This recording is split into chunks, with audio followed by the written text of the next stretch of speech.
আপনি কি জানেন স্বর্ণের লকের ভেতরে কেন চুমুক লাগে? এই প্রশ্নটি আপনারা অনেকেই করে থাকেন।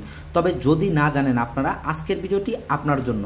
গাইস, আজকের ভিডিওতে আমি আপনাদের সামনে ক্লিয়ার করার চেষ্টা করব যে স্বর্ণের লকে কী জন্য এই চুমুকটি লাগে আর এই লাগার পিছনের মূল রহস্যটা কী সেটাই আপনাদেরকে জানানোর চেষ্টা করব। গাইস, অনেকেই স্বর্ণের গহনা কেনাকাটা করেন, অনেক সময়তে যখন দেখেন আপনার মূল্যবান গহনাটিতে এরকম চুমুক লাগে, সেই ক্ষেত্রে আপনারা কিন্তু বিপাকে পড়ে যান, বিভিন্ন টেনশনে পড়ে যান। তবে এরকম প্রশ্নের উত্তর জানার জন্য আমাকে অনেকেই কমেন্ট করেছিলেন যে ভাই, স্বর্ণের লকে কেন চুমুক লাগে, যে আমি এত টাকা দিয়ে একটি গহনা কিনলাম, সেই গহনাটিতে লকের ভেতরে চুমুক লাগে, এর কারণটা কি? তবে গাইস, আজকের ভিডিওতে আমি সেটাই আপনাদের সামনে শেয়ার করতে চলেছি।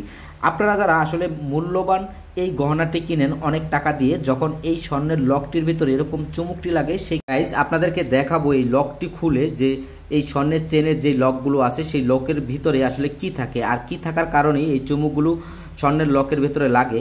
আপনাদেরকে যদি আমি দেখাই এই চেনের লকগুলোতে, যদি খুলে আমি আপনাদেরকে দেখাই, দেখেন এই লকগুলোর ভেতরে আপনার একটি ছোট একটি লোহার স্প্রিং থাকে। আসলে এই স্প্রিংয়ের দ্বারাই আপনারা যখন চেনের লকগুলো খোলেন, এই স্প্রিংয়ের দ্বারাই এটা কিন্তু আপ ডাউন করে, আর এই ক্ষেত্রেই আপনারা কিন্তু এই লকটি খুলতে পারেন।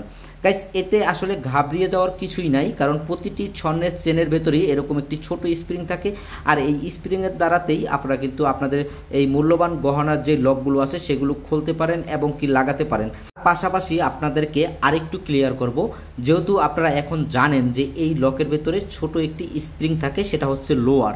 আসলে অনেকে জানতে চান তাহলে আমরা এই লোহাটি কেন এত টাকা দিয়ে কিনি, কিন্তু যদি আপনাদেরকে এই লোহাটির ওজন দেখাই, এই ছোট্ট স্প্রিংটির ওজন যদি আপনাদেরকে দেখাই, তাহলে আপনাদের ধারণাটা আসলে সঠিক হবে। আপনারা যদি দেখেন স্ক্রিনে, আমাদের স্ক্রিনে যদি দেখেন যে এই লোহাটির ওজন যখন আমি দেই, আসলে কোনো ওজনই আসে না, শুধুমাত্র 0 আসে, তার মানে ছোট্ট একটি স্প্রিং।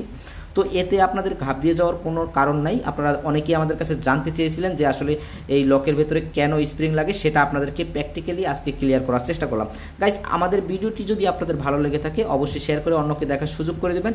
ভালো থাকবেন, সুস্থ থাকবেন। আর পরবর্তী ভিডিওতে আপনারা কোন ধরনের ডিজাইনগুলো বা কোন বিষয়ে জানতে চান অবশ্যই আমাদেরকে কমেন্টের মাধ্যমে জানাবেন। আমরা কিন্তু পরবর্তী ভিডিওতে আপনাদেরকে ওই কমেন্ট দেখে ভিডিও তৈরি করার চেষ্টা করব।